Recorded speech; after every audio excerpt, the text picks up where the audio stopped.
RJD के सांसद सुरेंद्र यादव का बयान हम आपको सुनाने जा रहे हैं।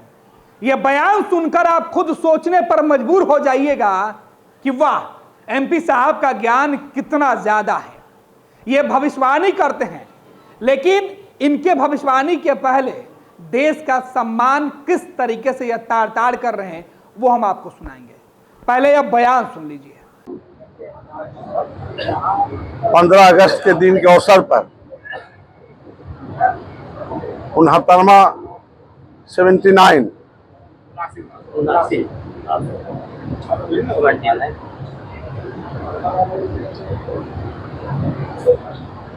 के अवसर पर आज हम लोग एक त्योहार के रूप में मना रहे हैं।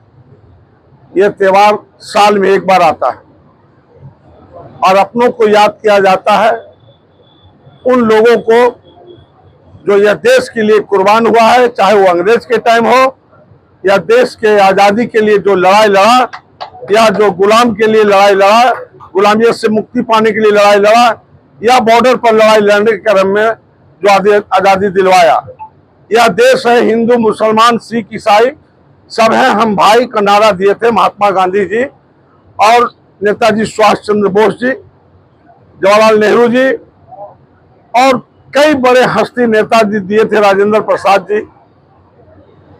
हिंदू, मुसलमान, सिख, ईसाई हम हैं सब भाई भाई, और हम लोग भाई भाई थे। यह देश को उन लोगों ने कब्जा कर बैठा है जो अंग्रेज से माफी मांग के नाथूराम गौड और बॉन्ड भर के छूटे थे। यह देश को जबरदस्ती गुलाम बना लिया है, चालबाजी से और पैसे के बल पर, धन के बल के बल पर। और मैं उनसे नफरत करता हूं, खुले मन से, खुले विचार से और महागठबंधन की ओर से नफरत मैं करता हूं उन लोगों से, क्योंकि यह देश 2 आदमी बेचने वाले हैं और 2 आदमी खरीदने वाले हैं। यह देश आने वाले दिन में बड़ा बुरा हसरत होगा, श्रीलंका से भी ज्यादा बुरा हसरत होगा, पाकिस्तान से भी ज्यादा बुरा हसरत होगा, नेपाल से भी ज्यादा बुरा हसरत होगा, बांग्लादेश से भी ज्यादा बुरा हसरत होगा। आज से ठीक 17 साल बाद यह देश में हर आदमी में आपस में काट मार होगा और भाईचारा समाप्त हो जाएगा और देश गुलामी की ओर बढ़ जाएगा। क्योंकि 2 आदमी बेचने वाले हैं और 2 आदमी खरीदने वाले हैं। यह देश को जो बेचने वाले लोग हैं वो आपसे छुपा हुआ नहीं है, जो खरीदने वाले हैं आपसे छुपा हुआ नहीं है। एक बात और जान लीजिए, कोई भी गुजरात के आदमी आर्मी में बहाल नहीं होता है, क्योंकि वो जानता है कि हम सीधे घोटाला करेंगे और माल चारेंगे, मलाई खाएंगे। हर्षद मेहता से, विजय माल्या से लेके नीरव चौकसी से लेके जितने आज तक घोटालेबाज हुए हैं सब हुए हैं गुजरात के, और गुजरात के जो लोग हुए हैं वह मलाई आज भी चाव रहे हैं। और आगे प्रयास है कि यह देश को हम गुलाम बना लें, और वो जो वोट के माध्यम से काट कुट कर रहा है तो सबके रोहनिया मुसलमान के नाम पर, मुसलमान अपना सबसे ज्यादा बलिदानियत दिया है इस देश के। जब यह देश गुलाम था अंग्रेजों के हाथ में तो सबसे ज्यादा खून बहाया है मुसलमान, और आज उसी मुसलमान को और उसके साथ साथ हिंदू जो कमजोर है, गरीब है, लाचार है, उसको भी वोटर लिस्ट से नाम काट के रोहनिया मुसलमान बनाने का प्रयास जारी है। हम धन्यवाद बधाई देते हैं न्यायालय को, जहां सभी तक चल रहा है कि कैसे तुम बना दोगे, कैसे तुम सबको नाम काट दोगे, तुम प्रूफ करो, प्रूफ के बाद ही कटेगा। इसलिए मैं सैल्यूट करना चाहता हूं जो इस देश के लिए कुर्बान हुए उनको, जो इस देश के लिए शहीद हुए उनको, और जो न्यायालय है मैं उनको भी सैल्यूट करता हूं। अपने नेता लीडर को सैल्यूट करता हूं, अपने जो हिंदू, मुसलमान, सिख, ईसाई हम सब हैं भाई, मैं उनको भी सैल्यूट करता हूं। तो आपने सुना, ये राष्ट्रीय जनता दल के सांसद हैं, बिहार सरकार के पूर्व मंत्री हैं, कई दफे के विधायक हैं। नाम सुरेंद्र यादव, माफ कीजिए केवल सुरेंद्र यादव नहीं है, इनके नाम के आगे डॉक्टर और प्रोफेसर दोनों लगता है, तो प्रोफेसर डॉक्टर सुरेंद्र यादव है। ये जहानाबाद से सांसद हैं और स्वतंत्रता दिवस के मौके पर ये किस तरीके से संदेश दे रहे हैं, उस संदेश की चर्चा करने के लिए हम यहाँ पर खड़े। हमारे साथ हमारे वरिष्ठ सहयोगी विवेकानंद जी हैं। हमने वो बयान सुनाया और अब उस बयान का मकसद जो ये बोलना चाह रहे हैं उसका मतलब हम आपको समझा रहे हैं। विवेका जी, सुरेंद्र यादव जो राष्ट्रीय जनता दल के सांसद हैं, उन्होंने जो बयान दिया और भविष्यवाणी की कि अब 17 साल के बाद देश का क्या हश्र होने वाला है, उनके बयानों का मकसद क्या है? देखिए, हम लोग चर्चा सुरेंद्र यादव की, सुरेंद्र यादव नहीं, डॉक्टर सुरेंद्र प्रसाद यादव, सिर्फ डॉक्टर ही नहीं बल्कि डॉक्टर प्रोफेसर सुरेंद्र प्रसाद यादव। ये ऐसे डॉक्टर, ये ऐसे प्रोफेसर हैं जिनको 69 और 79 में अंतर समझ में नहीं आता है। ये ऐसे प्रोफेसर और डॉक्टर हैं जिन्हें 69, 79 और 89 में भी अंतर समझ में नहीं आता है। और यह हम लोग कोई ऐसे नहीं, बल्कि उनका बयान इस बात को प्रमाणित कर रहा है कि डॉक्टर साहब को या आप प्रोफेसर साहब कह लें या फिर जहानाबाद के सांसद कह लें, इनको 69 और 79 में अंतर पता नहीं है। अगल बगल के लोग इनको जब बताते हैं तब भी इनको समझ में नहीं आता है कि 69 और 79 में फ़र्क कितना है। तो ऐसे हमारे माननीय जहानाबाद के सांसद, जनता दल राष्ट्रीय जनता दल के सांसद सुरेंद्र प्रसाद यादव गया के एक कॉलेज में प्रोफेसर हैं बजाबता। लालू राज में इन्हें प्रोफेसरी दी गई और ये प्रोफेसर हैं। राजद के टिकट पर बेलागंज से कई बार के विधायक रहे हुए हैं और अभी सांसद हैं जहानाबाद से। दरअसल यह वीडियो सामने आया है जिसमें सांसद महोदय डॉक्टर सुरेंद्र प्रसाद यादव जब मीडिया से बात करते हैं तब कहते हैं कि 69वां स्वतंत्रता दिवस है। फिर जब उनको लगा कि गलती हो गई तो 79 कहते हैं। अगल बगल के में जो बैठे लोग होते हैं वे कहते हैं कि हिंदी में बोलिए 79वां स्वतंत्रता दिवस है, लेकिन वे बोल नहीं पाते हैं कि 79 कैसे बोले। ऐसे हैं हमारे प्रोफेसर। अब समझिए कि एक ऐसे प्रोफेसर जिनको यह अंतर पता नहीं, वो बच्चों कॉलेज में बच्चों को क्या पढ़ाते होंगे, किस तरह की शिक्षा देते होंगे। यह तो एक पार्ट की हमने चर्चा कर ली। अब अगली पार्ट पर, अगले उसी भाषण के या उसी बयान के अगले बिंदु पर आ जाइए। वे क्या करते हैं? वे कहते हैं कि नाथून राम गोडसे बॉन्ड भर करके छूट गया था, उसे छोड़ दिया गया था। इन्हें यह नहीं पता है कि नाथून राम गोडसे जिन पर महात्मा गांधी की हत्या का आरोप लगा था या आरोप सिद्ध हुआ था, उस आरोप में इन्हें बजाबता सजा मिली थी, उनको फांसी की सजा मिली थी। तो नाथूराम गोडसे के बारे में कहते हैं कि बॉन्ड भर करके इन्हें छोड़ दिया गया था। ये ऐसे हैं प्रोफेसर डॉक्टर सुरेंद्र प्रसाद यादव।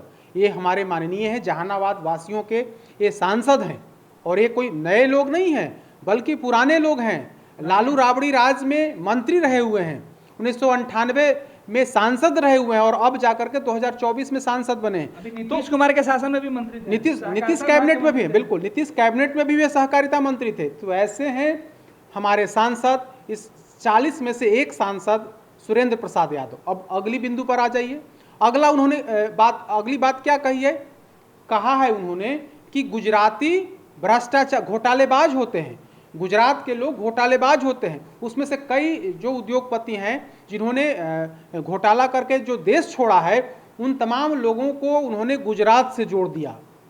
अब उनका ज्ञान देखिए कि जो लोग बेंगलुरु से ताल्लुक़ रखते हैं, जो दूसरे स्टेट से ताल्लुक़ रखते हैं, उनको भी इन्होंने गुजराती करार दे दिया। यह सांसद हैं। इस सांसद का ज्ञान इतना भी नहीं है कि जिसका नाम हम ले रहे हैं जरा उसके बारे में जान भी तो लें। वह कौन शख्स है, कहाँ का रहने वाला था, आज कहाँ रह रहा है, इनको कोई ज्ञान नहीं है। बल्कि उन्होंने सीधे तौर पर गुजरातियों को भ्रष्टाचारी घोटालेबाज साबित कर दिया और बता दिया कि देश को दो लोग बेच रहा है और देश को जो दो लोग जो बेच रहे हैं और सिर्फ दो लोग खरीद रहे हैं। यानी कि बेचने वाला भी दो और खरीदने वाला भी दो, और वह कहाँ का है? वह गुजरात का है। यानी कि प्रधानमंत्री और अमित शाह का नाम लिए बिना उन्होंने सीधा आरोप उन्हीं दोनों शख्स पर लगा दिया और खरीदने वाले के बारे में भी कहीं ना कहीं उन्होंने इशारा कर दिया, अडानी अंबानी की बात उन्होंने कर दी। तो यही स्थिति है बिहार के एक सांसद की, तेजस्वी यादव के एक सांसद की, लालू परिवार के जो बेहद करीबी सांसद माने जाते हैं, उनका यह बयान है कि फलाना जो उद्योगपति जो देश छोड़ करके बाहर चला गया वह गुजरात से ताल्लुक़ रखता था, वो गुजरात का रहने वाला था, गुजरात के लोग भ्रष्टाचारी होते हैं, गुजरात के लोग जो घोटालेबाज होते हैं, जितने भी घोटाले हुए गुजरात के लोग करते हैं। यानी कि उनका कहना था कि गुजरात के लोग सेना में बहाल नहीं होते हैं, सेना की नौकरी नहीं करते हैं, बल्कि उन्हें तो मलाई खाने की आदत है, उन्हें मलाई पसंद है, खाने नहीं चावने जैसे शब्दों का इस्तेमाल चावने की आदत है। यानी कि वे मलाई पसंद लोग हैं, वे संघर्ष नहीं करते हैं, वे छोटी मोटी नौकरी नहीं करते हैं, बल्कि उन्हें तो घोटाला करने की आदत सी पुरानी आदत है और आज भी वही आदत बरकरार है। तो इस तरह से सुरेंद्र प्रसाद यादव का ज्ञान आज सब लोगों ने देखा और इस ज्ञान से उस जहानाबाद के लोग भी शर्म महसूस करते होंगे कि आखिर हमने किस तरह के सांसद को चुना है जिसको 69 और 79 में अंतर नहीं समझ में आ रहा है, जिसको नाथून राम गोडसे को फांसी की सजा हुई उसको यह जानकारी नहीं है और वो सांसद कहते हैं कि नाथून राम गोडसे को बॉन्ड भर करके छोड़ दिया गया था। तो इस तरह की बात। अब आगे अगली कड़ी आ जाइए। इससे शर्मनाक कुछ नहीं हो सकता। क्या हो सकता है कि आपको इतनी भी जानकारी नहीं है। यह जानकारी इतिहास जो छोटा बच्चा है जो शुरुआती क्लास में पढ़ता होगा उसको भी पता होगा कि महात्मा गांधी के हत्यारे को किस तरह की सजा मिली थी, उस बच्चे को भी जानकारी होगी। लेकिन आप प्रोफेसर हैं, आप डॉक्टरेट है, आपको डॉक्टर की उपाधि मिली हुई है और आप प्रोफेसर हैं, लंबे समय से राजनीति करते हैं, कई बार के विधायक मंत्री और सांसद रहे हुए हैं और आपको यह जानकारी नहीं है, तो इससे शर्मनाक बात और क्या हो सकती है। आगे क्या कहते हैं सांसद महोदय? कहते हैं कि भारत का हश्र क्या होने वाला है, भारत एक बार फिर से गुलामी में जाने वाला है और 17 सालों के बाद वो स्थिति उत्पन्न होने वाली है। अब 17 साल उन्होंने क्यों कहा, अब 17 साल बाद क्या होने वाला है, 17 साल को ही उन्होंने क्यों कहा यह वही बता सकते हैं। लेकिन उन्होंने कहा कि भारत की स्थिति बांग्लादेश वाली होने वाली है, श्रीलंका वाली होने वाली, भारत की स्थिति श्रीलंका वाली होने वाली है, भारत की स्थिति पाकिस्तान वाली और नेपाल वाली होने वाली है कि जिस तरह से वहाँ स्थिति हुई, अराजकता का आलम हुआ, भारत की स्थिति भी वही होने वाली है। भारत एक बार फिर से गुलाम देश हो जाएगा, ऐसी भविष्यवाणी एक ऐसा नेता कर रहा है जिसे 69 और 79 में अंतर पता नहीं है, जिसे मामूली जानकारी बिहार और देश के बारे में नहीं है।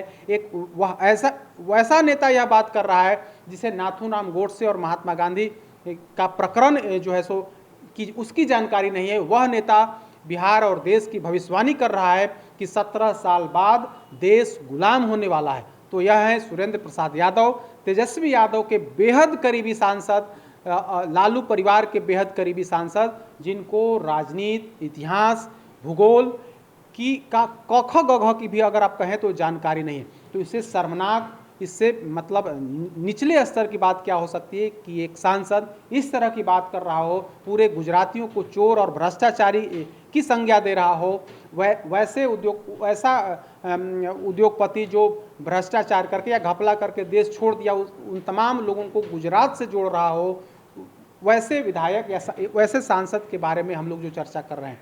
तो यह बिहार के एक सांसद, जहानाबाद के एक सांसद की बात थी, जिन्होंने आज स्वतंत्रता दिवस के मौके पर जो बयान दिया, उस बयान के बाद विवाद पैदा हो गया है। बिल्कुल, बहुत बहुत धन्यवाद विवेका जी। तो हमारे वरिष्ठ सहयोगी विवेकानंद जी समझा रहे थे सुरेंद्र यादव, डॉक्टर प्रोफेसर सुरेंद्र प्रसाद यादव, जहानाबाद के सांसद, बिहार सरकार के पूर्व मंत्री, कई दफे के विधायक। दरअसल इतिहास के पन्नों में इनके नाम कई अध्याय लिखे हुए हैं। शायद उन पन्नों को यह पलटना मुनासिब नहीं समझते और ना इतिहास के पन्नों में लिखे हुए वो बातें जो आज बड़े गौरव से ये बोल रहे थे उसे ये पढ़ना चाहते हैं। ये प्रोफेसर हैं, अब भगवान मालिक है कि इनके पढ़ाए हुए बच्चे गया के किस विद्यालय में और विश्वविद्यालय से नाम रोशन कर रहे होंगे, ये उन बच्चों के भविष्य के लिए क्या कुछ बोलते होंगे। लेकिन इन्होंने जिस तरीके से आज देश के खिलाफ अपना गुस्सा जाहिर किया, उन्होंने कहा कि उन्हें दो लोगों से नफरत है और अपनी नफरत की वजह से अपने वोटरों को लाभान्वित करने के लिए उन्होंने कहा कि एक खास जाति वर्ग को कहा कि रोहिंग्या के नाम पर। सांसद महोदय, अगर आपको किसी व्यक्ति विशेष से, किसी राजनीतिक दल से इतनी ही नाराजगी है तो उसके नाराजगी के पीछे देश को मत लाइए। ये भविष्यवाणी करते हैं कि 17 साल के बाद देश गुलाम हो जाएगा, देश के अंदर अराजकता आ जाएगी, एक दूसरे के दुश्मन एक दूसरा हो जाएगा, नेपाल बांग्लादेश वाला हालत भारत जैसे देश में हो जाएगा। ये राष्ट्रीय जनता दल के नेता कह रहे हैं और इनके यही नेता लोकतंत्र बचाने की यात्रा निकाल रहे हैं। अब देखना होगा कि जिस गठबंधन के साथ सुरेंद्र यादव हैं, उनके नेता देश को बचाने का जो नारा दिए हुए हैं, उस नारे में क्या सुरेंद्र यादव की यह बात फिट बैठती है? क्योंकि उन्होंने कहा कि यह बात केवल उनकी नहीं है, उनके गठबंधन के लोगों का मानना है कि वो उन लोगों से नफरत करते हैं। अच्छी बात है, राजनीति में नफरत आप करते हैं, कीजिए, राजनीतिक दल से कीजिए, नेताओं से कीजिए, लेकिन देश से नफरत कीजिएगा तो माननीय सांसद महोदय, सवाल आपसे पूछे जाएंगे, जवाब आपको देना पड़ेगा। पैनोरमा ग्रुप, जो सोचता है वो करता है, आपके अपने सपनों का आशियाना। ये लो मुंह मीठा करो, आज मैंने अपना जॉब छोड़ दिया, अब हम पूर्णिया वापस जाएंगे। जॉब छोड़ दिया है? मतलब ये घर कैसे चलेगा? हम करेंगे क्या? और माँ बाबूजी क्या बोलेंगे? इसलिए मैं एक और मिठाई का डब्बा लाया, अपने बिजनेस के लिए लोन अप्रूव हो गया। अरे लोन अप्रूव हो गया वो तो ठीक है, लेकिन पूर्णिया में हम रहेंगे कहाँ? अपना घर भी तो नहीं है वहां। इसलिए तो एक और मिठाई का डब्बा अलग से लाया हूं। हमने पूर्णिया में घर ले लिया है, पूर्णिया के ई होम्स पैनोरमा में। पूर्णिया में पैनोरमा ग्रुप लेकर आए हैं ई होम्स पैनोरमा, बड़ा घर, आलीशान जिंदगी और अत्याधुनिक सुविधाओं के संग। अरे अरे, अब क्यों मुंह मीठा करवा रही हो? क्योंकि हम घर वापसी जो कर रहे हैं। घर वापसी की खुशी पूर्णिया में ई होम्स पैनोरमा के संग। E Homes Panorama, luxurious lifestyle redefined.